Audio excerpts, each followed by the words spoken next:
When you enter the magnificent Basilica of St. Peter's in Rome, as you step inside the main doors, just a few steps inside on your right-hand side, you will see one of the most famous sculptures in the world, and certainly the most famous religious statue in the world. Carved between 1498 and 1499 by Michelangelo, it depicts Mary, the mother of Jesus, holding in her arms the dead body of her son. That statue is known universally as the Pietà. That is a beautiful Italian word for which there is no accurate English translation. The word Pietà includes compassion, pity, sorrow, loving kindness, grief, care, love. On Pentecost Sunday, 1972, a mad Hungarian man by the name of László Tóth entered the basilica, took a hammer from his pocket, and smashed into the Pietà, striking it 15 times, breaking off Mary's arm at the elbow, destroying her eyelid, her nose, and part of the face. It is a mad world indeed that would seek to destroy human compassion. No one looking at that statue can fail to be moved at the plight of this young mother who has just lost her son. Even someone who has never known such sorrow, who has never lost a child, feels pity and compassion filling the heart. What is compassion? Compassion is a magical, mystical force, an instinct in the heart of every human being. Compassion is that instinct which makes us recognize our common humanity, which forces us to see that a part of me is in you, and that your tears are my tears, your sorrows are my sorrows too. Compassion is that instinct which does not recognize the artificial boundaries we have put up between ourselves, the boundaries of social class, the boundaries of religion, race, or age, that instinct that recognizes that we are all one. When we see another person suffering, that suffering is ours. Compassion is what takes a sorrow that is not our own and causes us to feel that sorrow as though it were our own. It is compassion which unites us as human beings. It is compassion which unites us to the Creator of us all. And it is a mad world indeed that would seek to destroy such a beautiful, magical force.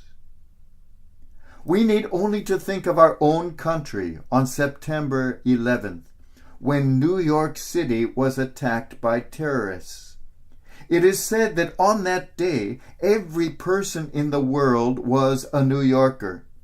Every person felt solidarity, felt compassion with those people in that city, regardless whether or not they had ever visited the place, regardless whether or not they had ever personally experienced such acts of violence. Compassion united us all, one to the other. We need only think of Aurora, Colorado, when another madman entered a crowded movie theater and shot up dozens of people, and all of us were filled with compassion, whether or not we had ever visited a movie theater, whether or not we had ever lost anyone to violence. We need only think of the story of a school bus in upstate New York and the elderly school bus monitor, a woman who had been dedicating her life to the safety of the children. When she was mercilessly harassed by these children on the bus and bullied to the point where she broke down in tears, that instant was captured on camera and brought onto the internet throughout the world. Everyone felt compassion with that woman, and a fund was set up to send her on a well-deserved vacation. They hoped to raise $5,000 for her, but over $700,000 came in. I wish I had been bullied on that bus. We all feel compassion for our fellow human beings. Their sorrows are our sorrows.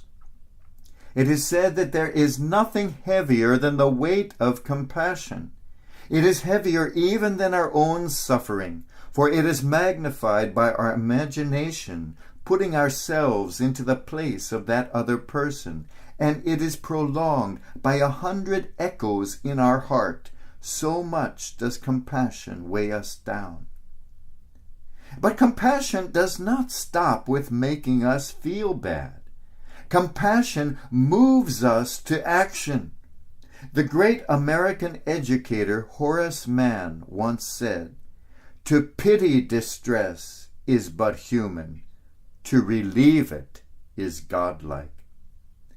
That is what compassion propels us to do, to relieve the distress and suffering we see, to send money to relieve the suffering of this woman on the bus, to help starving children, perhaps in a corner of the world that we shall never see. Compassion moves us to action. In the gospel of today, we are told something marvelous about Jesus. It is translated here as, "His heart was moved with pity."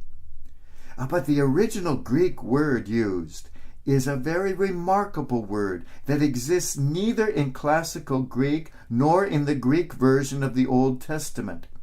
It is a word that was coined by the authors of the Gospels because there was no word in the dictionary which could adequately describe how Jesus was seen to react. The word used is one that tells us that Jesus was stirred in his inmost organs. His inmost organs were spasming and he was shaking. So great was his compassion. We can imagine the onlookers seeing him being visibly moved from deep within, seeing that great heart of his about to break, seeing his eyes well up with tears at the suffering which was in front of him. No word adequately described that, so they coined a new one. The great 19th century Baptist preacher Charles Spurgeon was so struck by this that he said, "If you want to describe the whole character of Christ in relation to ourselves, it may be gathered into this one sentence: He was moved with compassion." It is a mad world indeed that would seek to destroy such a precious force, such a wonderful gift as this. Are we too to wield the hammer of indifference, of coldness, of hard-heartedness, and chip away at the delicate Pietà, at the warm compassion of humanity so desperately needed in this cold modern world of ours?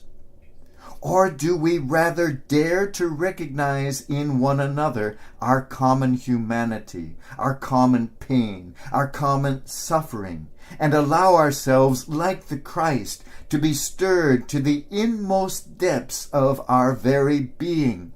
Allow ourselves to be moved, not only inside, but to be moved in our hands and in our feet, to be moved to move, to be moved to act, to be moved to console, to be moved to heal, to be moved to feed, to be moved to listen, to be moved to alleviate suffering. To pity distress is but human. To relieve it is godlike. Let us then share in the active compassion of the Christ and become ourselves more godlike.